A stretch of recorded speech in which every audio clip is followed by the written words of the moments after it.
Well, howdy there, friends, patriots, and people who've already given up on understanding the news. You're tuned into the Poorly Educated podcast, where we try to explain the week's chaos using the same number of brain cells it takes to deep fry a stick of butter. I'm your host, the man who once thought SNAP benefits meant free selfies with the president, and today we got ourselves one wild buffet of headlines. Equal parts government collapse, World War warm-ups, FBI drama, and baseball glory. So grab your coffee, your prayer candle, and your last can of Spam, 'cause things are getting crunchy in America. Segment 1. The Great Shutdown Showdown. Ain't no paycheck like no check at all. Folks, we're almost a month into the old government shutdown, and things are going downhill faster than a greased pig at the county fair.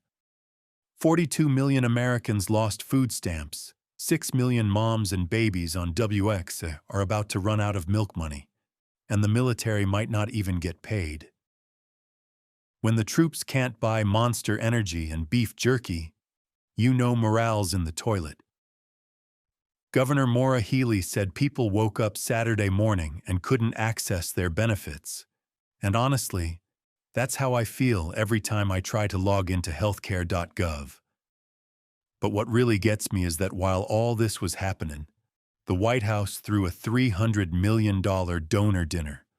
Gold plates, caviar, the works. It's like the Hunger Games, except the hunger's not a metaphor anymore. And the best part?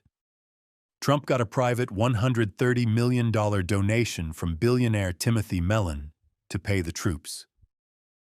Yep, the U.S. Army now runs on GoFundMe. Next week we'll be seeing Marines doing TikTok challenges to earn tank fuel. Drop and give me $20. We've gone from by the people for the people to by the billionaires for the optics. You can't spell privatized patriotism without price tag. Segment 2. The Caribbean War on Cartels. We're at war with everything but inflation. Now over in the Caribbean, the U.S. has launched its 15th airstrike in 2 months, killing 3 alleged drug smugglers, or possibly 3 fishermen who were just trying to catch dinner. Hard to tell, since apparently we're now calling drug cartels terrorist organizations. That's right. We've gone full war on drugs to the boatening. Secretary Pete Hegseth, the same guy who probably salutes his own mirror every morning, said these strikes are legal because the U.S. is in a non-international armed conflict with the cartels. Which sounds like something you'd say to your wife when you blow up the neighbor's grill and call it self-defense. Even the UN called the U.S. actions extrajudicial killings. When Amnesty International says, dude, tone it down, you've officially become the bad guy in the movie. But the wild part? Congress tried to block the strikes and lost 48-51. We are literally 1 vote away from turning Miami Vice into a military documentary. Somewhere out there, a Coast Guard guy's like, I joined to chase smugglers, not start World War Beach. Segment 3. Trump threatens Nigeria. Missionary position, extreme edition. So while America's starving, the president found time to threaten Nigeria with military action, 'cause he says they're persecuting Christians. Now that's a bold claim coming from a man whose favorite book is 2 Corinthians, and whose only known religious act is photo-op Bible squats. Nigeria's president basically said, "Sir, that's not what's happening," and politely told Trump to stay in his own sandbox. Meanwhile, Ted Cruz jumped in like he's the world's sheriff of Christianity, shouting about mass slaughters. I swear, if Ted Cruz sees a mosquito bite, he calls it persecution. Now the U.S. is threatening to cut off aid unless Nigeria fixes itself, which is a heck of a way to win friends. That's like telling your neighbor, Mow your lawn or I'll nuke your grill. It's like America's got ADHD with a drone strike button. 1 minute we're bombing boats. Next we're sermonizing Africa, all while our own soldiers are writing IOUs for their paychecks. Folks, we can't even fix potholes, and now we're fixing to fix Nigeria? Segment 4. Iran and the Tomahawk Temptation. Don't poke the bear while holding gasoline. Iran's President Masoud Pezeshkian just announced he's rebuilding his nukes with greater strength, which is basically the Middle East version of, "You can't fire me, I quit." He swears it's all for peaceful energy, which sounds like something every bad roommate says before they blow up your microwave. Trump, meanwhile, says if Iran starts rebuilding, he'll bomb 'em again. So we're in a nice old nuclear game of hold my beer. And just when you think it can't get dumber, the Pentagon's debating sending Tomahawk missiles to Ukraine. That's right. 1,000-mile range, Russia panicking, oil refinery exploding Tomahawks. Putin said it'd destroy relations. I'd argue TikTok trends already did that. The White House calls it maximum leverage. You know what we call that in redneck terms? Poking a bear while wearing honey-scented deodorant.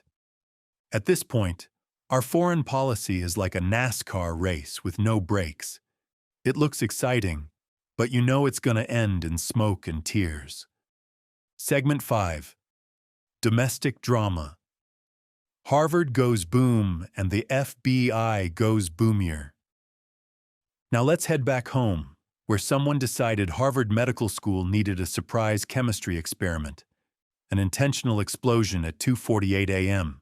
No injuries, but 2 suspects were seen running away, like they just failed intro to not getting caught. FBI's involved now, 'cause if there's one thing America loves, it's throwing federal agents at any problem that looks vaguely mysterious. But that ain't the biggest FBI headline. Director Kash Patel just fired a 27-year veteran over his own private jet scandal. Turns out, he used a $60 million FBI jet to visit his girlfriend, country singer Alexis Wilkins. Now, I love a good honky-tonk romance, but if you're flying government jets during a shutdown, that ain't love. That's logistics fraud set to a banjo. He's also been accused of purging agents who once investigated Trump. So the FBI's now like a reality show called Survivor Deep State Edition. Vote him off the island, but make sure the jet's fueled for date night. Segment 6. Dodgers win, nation loses mind. Baseball is back, budgets are not. Finally, some good news. The Los Angeles Dodgers pulled off a legendary World Series Game 7 win over the Blue Jays. Extra innings, high drama, and a closer named Yamamoto who pitched like a man possessed by the ghost of Babe Ruth's accountant. The Dodgers went back-to-back for the first time in 25 years, and somewhere in heaven, Vin Scully probably said, "They did it, and the government still ain't open." Clayton Kershaw didn't even realize they won till someone told him, which, to be fair, is how I feel every time I file taxes. Meanwhile, 50,000 folks ran the New York City Marathon, proving there's still one group of Americans willing to move forward while the rest of us argue about what time it is. And speaking of time, we turned the clocks back an hour, or as Congress calls it, a bold new time zone policy. Segment 7. Bird flu, antibiotic doom, and Thanksgiving panic. The gobblepocalypse. Public health folks are warning this year's bird flu season's worse than my cousin Earl's hangover after the rodeo. 1.2 million turkeys gone already. Just in time for Thanksgiving. That's right. This year your dinner might be pigeon if you're lucky. And the World Health Organization says 1 in 6 infections are now antibiotic resistant. So if you get sick this holiday season, you better pray Grandma's chicken soup doubles as a miracle cure, 'cause penicillin's taken the day off. At this point, between the food shortages, bird flu, and the clocks changing, Thanksgiving's looking less like a holiday and more like a Hunger Games reboot sponsored by Pepto-Bismol. In conclusion, so to sum it all up, the government's broke, the military's on Venmo, the FBI's flying high for love, Harvard's going kaboom, and the world's playing real-life Risk while we can't afford biscuits. But hey, the Dodgers won, so at least we've got that. If there's one thing the poorly educated podcasts learned today, it's that America might not always make sense, but by God, it always makes headlines. Y'all stay safe, stay sarcastic, and remember, if you can't fix the country, you can still fix yourself a plate. God bless, and we'll see you next time. Assuming the lights are still on.